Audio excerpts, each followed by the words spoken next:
बात आज की चैनल के कार्यक्रम आर पार में मैं सुरेंद्र चतुर्वेदी आपका स्वागत करता हूं। दोस्तों, क्या अब नहीं बचेगा ड्रग माफिया?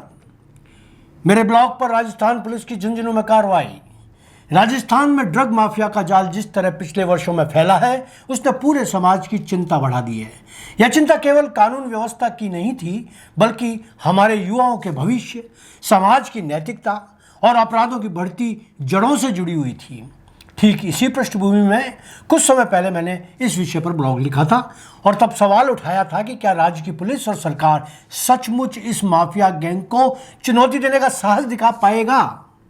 झुंझुनू में एडीजी दिनेश एनएम ने अपने नेतृत्व में कार्रवाई की और ये दिखा दिया कि पुलिस ने अब कमर कस ली है। एजीटीएफ और झुंझुनू पुलिस ने करोड़ों की नशीली खेप जब्त कर दी और तस्करों को जेल की सलाखों तक पहुंचा दिया।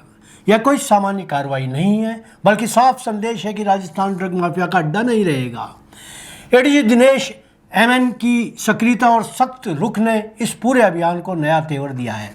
यह सिर्फ पुलिस की जीत नहीं, बल्कि समाज की उम्मीद का पुनर्जन्म है। लंबे समय से जनता ये मान बैठी थी कि माफिया का कोई कुछ नहीं बिगाड़ सकता। उनकी जड़ें राजनीति से लेकर तंत्र तक फैली हैं, लेकिन अब हालात बदलते दिख रहे हैं। यह बदलाव तभी स्थायी होगा जब कार्रवाई सतत और बिना भेदभाव के चले। हमें याद रखना चाहिए कि माफिया केवल अवैध व्यापार नहीं, बल्कि एक मानसिकता है, धन, ताकत और नेटवर्क की। अगर एक खेप पकड़ी गई तो इसका मतलब ये नहीं कि खतरा टल गया। असली चुनौती है इस पूरे गिरोह की जड़ काटना, केसों को मुकाम तक पहुंचाना और युवाओं के बीच नशे की मांग को रोकना। अब यह राज्य सरकार और पुलिस दोनों की अग्नि परीक्षा है। अगर आज की कार्रवाई लगातार सिलसिले में बदलती है तो आने वाले वर्षों में राजस्थान ड्रग माफियाओं की छाया से बाहर निकल सकता है, वरना यह सब कुछ सर्जिकल स्टाइल जैसी तात्कालिक सुर्खियां बनकर रह जाएगा। राजस्थान की जनता एक ही बात चाहती है, ड्रग माफिया नस्ते नाबूद करने का पक्का इरादा।